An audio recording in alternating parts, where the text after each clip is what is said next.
Digital world ने lockdown में आपके एंटरटेनमेंट का पूरा ख्याल रखा है। एक से एक बेहतर कहानियां हमने देखी हैं और अब विद्या बालन और अमित मासुरकर की जोड़ी ये कमान अपने हाथों में ली है। बहुत-बहुत स्वागत है विद्या आपका। बहुत बहुत शुक्रिया। सबसे पहले मुझे ये बताइए कि फैंस के लिए आपकी हर फ़िल्म एक ट्रीट होती है और इस बार का ट्रेलर भी देखकर अगर हम देखें, तो अंदाज़ा लगाया जा सकता है कि ये भी एक सुपर हिट है। ये कहानी कभी भी किसी ने नहीं देखी होगी। जब आपने ये देखी थी तो क्या रिएक्शन आपका था? पहले तो आपके मुंह में घी शक्कर। आई होप जितना लोगों को ट्रेलर पसंद आया है उससे ज्यादा लोग फिल्म को पसंद करें। राइट। पर जब पहली बार ये फिल्म मुझे ऑफर हुई तो मुझे लगा कि वही जो आपने कहा कि इतना अनोखा, इतना इतना अनयूजुअल एक स्टोरी है ये, यू नो। तो मुझे लगा कि और इस दुनिया से, मतलब जंगल से मैं बिल्कुल वाकिफ नहीं हूँ। मतलब उस हद तक, जब जहां तक मैं जंगल सफारी पर गई हूँ वगैरह, उससे ज्यादा मैं जंगल के बारे में ज्यादा नहीं जानती थी। मुझे लगा कि ये बड़ा अच्छा मौका है और कहानी बहुत अच्छी है, किरदार दमदार है, डायरेक्टर बहुत असामान्य है। तो इसका मिश्रण बहुत अच्छा होगा। बीइंग एन एक्ट्रेस, जंगलों में जाना, शूट करना और अमित मासुरकर के साथ काम करना, क्योंकि उनका विजन ही बहुत अलग है।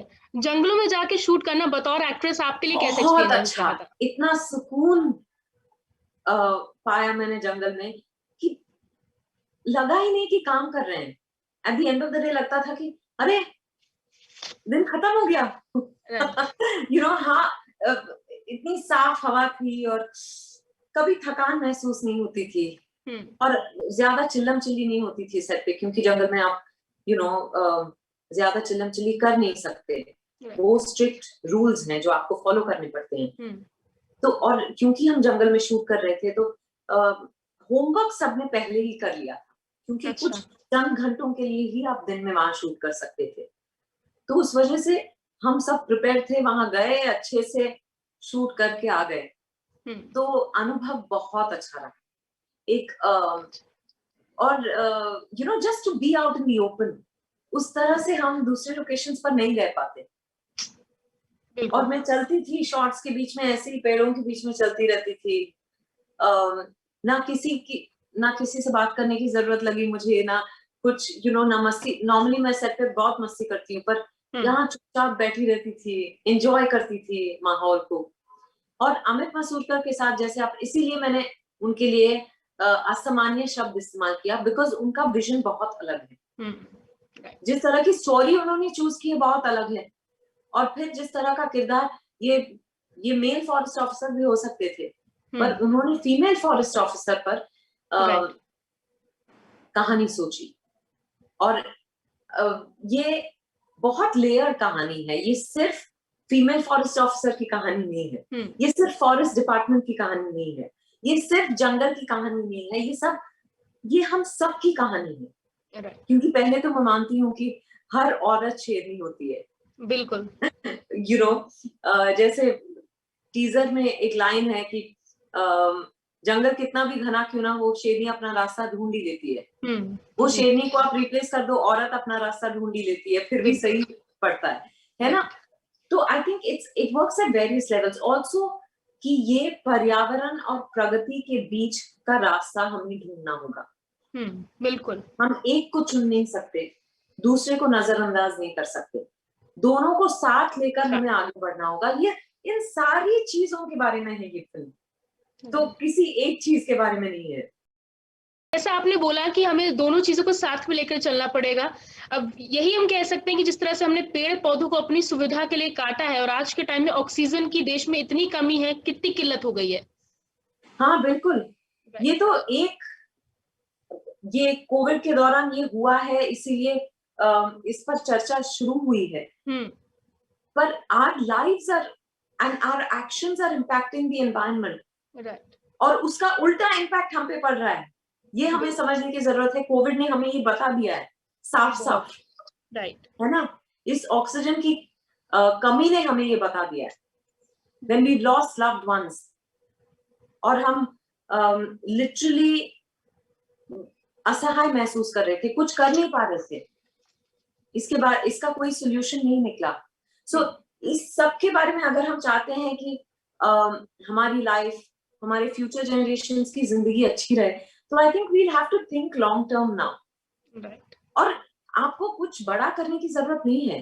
अगर हम हर कोई अपनी जिंदगी में थोड़ा सा बदलाव लाए तो आई थिंक बहुत फर्क पड़ेगा। जैसे विद्या, आपकी फिल्मों की बात करूं तो हर फिल्म एक दूसरे से हटके होती है और एंटरटेन भी पूरा करती है, लेकिन कहीं ना कहीं समाज को आईना भी दिखाती है।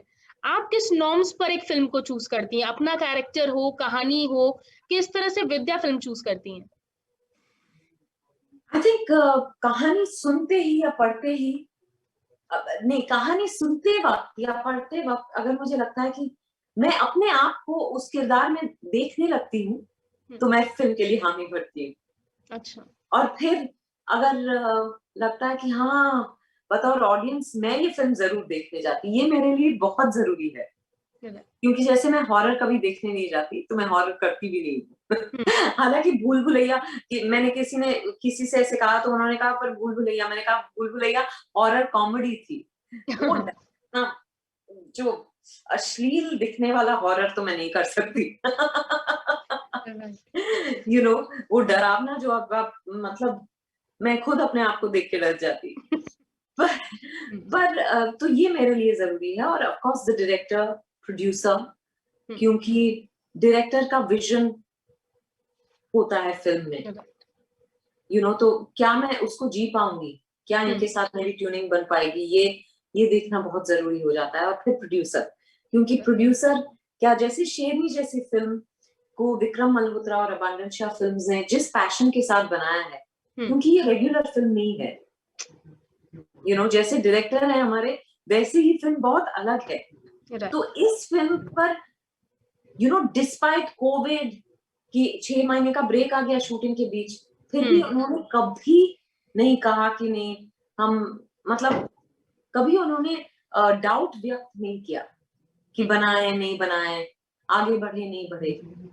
उनका कमिटमेंट पूरा था। तो a producer is very very important. Right. अच्छा, इस फिल्म में बेहतरीन एक्टर्स हैं वैसे, नीरज का भी मतलब एक से एक वेटरन और दिग्गज एक्टर्स हैं ये सब। तो किस तरह का पूरा एक्सपीरियंस रहा है आपका इन बड़े बड़े सितारों, बड़े बड़े एक्टर्स के बीच में काम करने का? बहुत मजेदार, लगता ही नहीं था कि काम कर रहे हैं। यू नो, एकदम उनके लिए तो बाएं हाथ का खेल है। आप विजेंद्र काला की बात कर लें, नीरज का भी, ईला अरुण, शरद सक्सेना, यू नो, विजय राज, एक से एक बढ़कर एक्टर्स हैं। और मैं किसी के लिए जी नहीं लगा रही हूँ, सॉरी, छूट गया मेरे से। पर मतलब उनसे तो, और सब मतलब दिग्गज हैं, ऐसे आसानी से काम हो जाता था। हमारे टेक्स बहुत कम हुए हैं इस फिल्म में। तो आगे चल के हम एक एंटरटेनमेंट मसाला बॉलीवुड तड़का फिल्म में देखें, ऐसा होगा? जरूर। अच्छा। जरूर, पर उसमें कुछ बात भी हो। कहानी में दम भी होना चाहिए। हाँ, बिल्कुल। अपने फैन से शेरनी के लिए क्या बोलना चाहेंगे विद्या आखिर में? यही कि अब भी हम सब घर पर हैं और बहुत वक्त से बाहर नहीं निकले हैं। इस फिल्म को देखकर शायद आपको लगे कि आप बाहर निकल गए, जंगलों में हैं। और ये फिल्म आप अपनी फैमिली के साथ देख सकते हैं। तो प्लीज 18 जून को Amazon प्राइम पर शेरनी जरूर देखिएगा। 18 जून से लेकर देखते रहिएगा।